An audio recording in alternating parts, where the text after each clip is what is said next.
How to unblock RCBC ATM or debit card.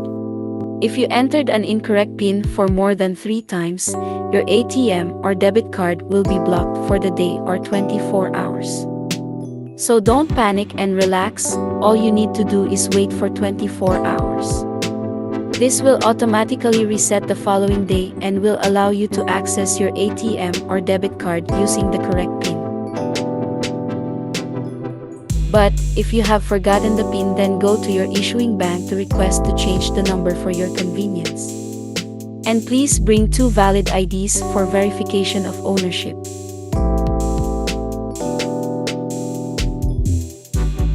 If you have exceeded the allowable retries and been captured by the ATM machine, this means that you need to ask assistance from your issuing bank immediately. They may need to issue another ATM card for you to use with a new PIN. Reminder: upon requesting or reporting the incident, make sure you bring 2 valid IDs to authenticate the ownership. You can also call their customer service hotline or email their customer service.